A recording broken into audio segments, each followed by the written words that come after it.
1973వ సంవత్సరం చివరికి వచ్చేసరికి ఊహించని విధంగా సేవ అభివృద్ధి చెందినది.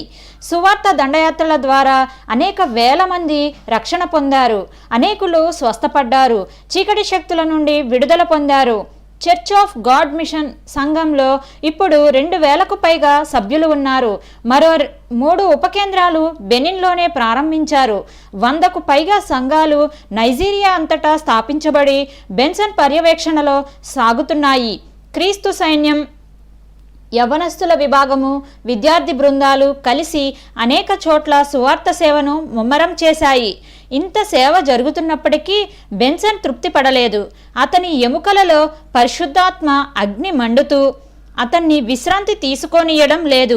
దేవుని నడిపింపుతో, విశ్వాసంతో ముందుకే సాగిపోతున్నాడు. సంవత్సరాంతపు కృతజ్ఞత ఆరాధన ఏర్పాటు చేశాడు. గతంలో దేవుడు చేసిన మేళ్లన్నిటినీ తలంచుకుని స్తుతి చెల్లించడానికి, రాబోయే సంవత్సరంలో జరగనయ్యున్న సేవా ప్రణాళికలు వివరించడానికి ఆ సభ ఏర్పాటు చేశారు. ఆ సభ ముందు రోజు రాత్రి బెన్సన్ చాలా సమయం ప్రార్థనలో గడిపాడు. ఆదివారం సమావేశంలో నిలబడి దేవుని సేవ కొరకు త్యాగం చేయవలసిందిగా సభ్యులకు విజ్ఞప్తి చేశాడు. ఈరోజు దేవుడు మనకు 3 వస్తువులు ఇవ్వబోతున్నట్లు గత రాత్రి నాకు దర్శనంలో చూపించారు. మొదటిది ఒక కారు. అది మబ్బు రంగు కారు, పాతది. గత 4 నెలలుగా దానిని ఎవరూ వాడడం లేదు. ఆ కారు గత 4 నెలలుగా 8 సిమెంటు పలకల మీద ఉంచబడి ఉన్నది. అది ఈరోజు మనకు ఇవ్వబోతున్నట్లు దేవుడు చూపించాడు. రెండవది చర్చిలో వాయించడానికి ఒక ఆర్గన్. మూడవది విశాలమైన మందిరం కట్టడానికి ఒక స్థలం. కూర్చున్న వారిలో నుండి యువకుడు ఏడుస్తూ ముందుకు వచ్చాడు. అతడు నైజీరియాలోని రేడియో శాఖలో పనిచేస్తున్నాడు. అయ్యా, ఆ కారు నాదే. గత 4 నెలలుగా దానిని బాగు చేయించడానికి నా దగ్గర డబ్బు లేక దానిని వాడడం లేదు. అది మీకు ఇవ్వడానికి సిద్ధంగా ఉన్నాను అన్నాడు. గత రాత్రి దేవుడు చెప్పిన విధంగా నీవు దేవుని సంఘానికి ఆ కారు ఇస్తున్నావు, బెన్సన్ అన్నాడు. అంతలో ఒక పోలీసు అధికారి ముందుకు వచ్చి ఆర్గన్ కొనడానికి అవసరమైన డబ్బు నేనిస్తాను అన్నాడు. ఇకపోతే మిగిలింది స్థలం. బెన్సన్ స్థలం కోసం విజ్ఞప్తి చేస్తూ ఒకవేళ స్థలం ఇవ్వలేకపోతే స్థలం కొనడానికి సరిపడిన డబ్బు విరాళంగా ఇమ్మని చెప్పాడు. అదే సమయంలో ఒక చిన్న బాబు పరిగెత్తుకుంటూ వచ్చి ముందు వరుసలో కూర్చున్న ఒక లాయర్ గారితో, నాన్న, మన వద్ద స్థలం ఉంది కదా, మనం దేవునికి ఆ స్థలం ఇద్దాం అన్నాడు. ఆ మాటలు బెన్సన్ విన్నాడు.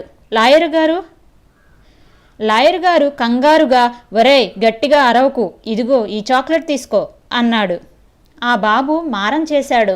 నాకు చాక్లెట్లు అక్కర్లేదు, మనకు బోలెడన్ని స్థలాలు ఉన్నాయి, వాటిలో ఒకటి దేవునికి ఇద్దాం రాగం మొదలుపెట్టాడు. బెన్సన్ అదేమీ విననట్టు, దేవుడు ఇప్పుడు ఇక్కడ ఒక అద్భుతం చేయబోతున్నాడు అన్నాడు గట్టిగా. ఇక లాభం లేదని ఆ లాయర్ గారు తన కొడుకుతో, సరేలే, స్థలం ఇద్దాం, నీవు వెళ్ళి పాస్టర్ గారితో చెప్పు అన్నాడు. వెంటనే ఆ బాబు సంతోషంతో తండ్రి ఒడి నుండి క్రిందకు దూకి పరిగెత్తుకుంటూ వెళ్ళి బెన్సన్ చొక్కా పట్టుకుని లాగుతూ, మా నాన్నగారు ఈ స్థలం ఇస్తానంటున్నారు అన్నాడు. అంతకంటే ఏం చెప్పాలో మాటలు కూడా రాలేదు ఆనందంలో.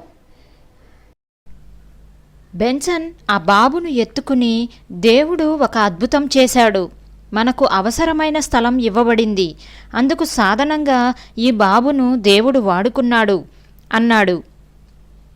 ఏం జరిగిందో అందరికీ చెప్పగానే అందరూ దేవుని స్తుతించారు. ఆ స్థలం ఇచ్చిన లాయర్ గారి పేరు స్టీవెన్ గివా అమో. ఆయన ఆ మర్నాడే బెన్సన్ను తన ఆఫీస్కు పిలిచి తనకున్న 2 స్థలాలలో ఏది కావాలో కోరుకోమన్నాడు. వాటిలో ఒకటి పెద్దది, రెండోది చిన్నది. పట్టణానికి దగ్గరలో ఉన్న కారణంగా బెన్సన్ చిన్న స్థలమే కోరుకున్నాడు. అంతేకాదు, ఆ సమయంలో $1700 కూడా ఇచ్చి మందిర నిర్మాణానికి ఆ తరువాత $20,000 వరకు ఇచ్చారు.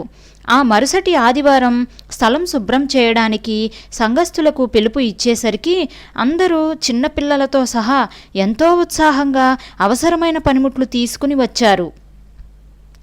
బెన్సన్ తన చిన్నతనంలో వ్యవసాయం చేసిన సంగతి మర్చిపోలేదు. తను కూడా అందరితో కలిసి పనిచేశాడు. అంతా శుభ్రం చేశాక మందిరం కట్టడానికి పునాదులు తీశారు.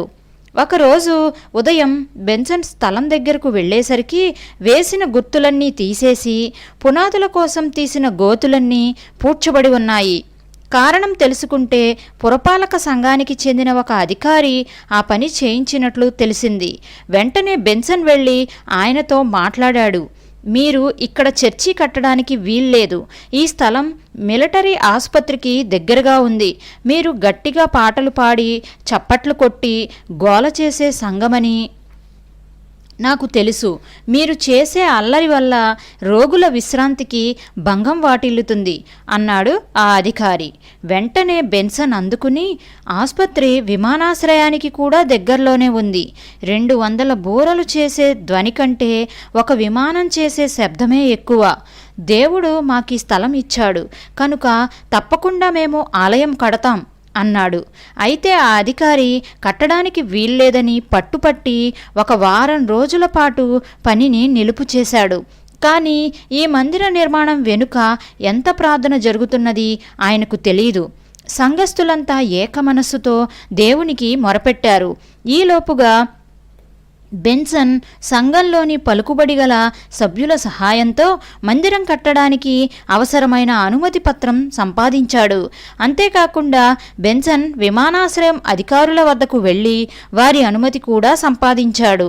ప్రార్థన ద్వారా ఎంత కష్టమైన సమస్యనైనా పరిష్కరించవచ్చని బెన్సన్ మరొకసారి నిరూపించాడు. మొదటిగా పనివాళ్లు పునాదులు త్రవ్వినప్పుడు 150 అడుగుల పొడవు గుర్తువేశారు. కానీ బెన్సన్ అమెరికా నుండి వచ్చేటప్పుడు క్రైస్టఫర్ నేషన్స్ భవనాన్ని కొలిచి ఆ కొలతలు గుర్తుపెట్టుకున్నాడు. అమెరికాలో అంత పెద్ద భవనాన్ని ఇవ్వగలిగిన దేవుడు నైజీరియాలో కూడా ఇవ్వగలడు అనే విశ్వాసంతో పొడవు 200 అడుగులకు పెంచమన్నాడు. మరలా మందిరం కోసం పునాదులు తీస్తున్నట్లు తెలిసి పురపాలక సంఘ అధికారి మండిపడ్డాడు. బెన్సన్ అవసరమైన అనుమతి పత్రం సంపాదించిన సంగతి ఆయనకు తెలియదు. సరే, వాళ్లను కట్టనివ్వండి, గోడలు 4 అడుగులు లేచాక అప్పుడు కూల్చివేద్దాం అని తన వారితో అన్నాడు. కానీ అతనికి ఆ అవకాశం రాలేదు. వారం రోజులు తిరగకుండానే మరో చోటికి బదిలీ అయిపోయాడు. దేవుని సేవను ఆటంకపరిచి సేవకుని అవమానిస్తే ఎంత ప్రమాదమో గ్రహించి తరువాతి కాలంలో బెన్సన్కు స్నేహితుడుగా మారి సేవలో ఎంతో సహాయంగా ఉన్నాడు. ఎటువంటి తొందరలు లేకుండా నిర్మాణం చక్కగా సాగుతున్నది.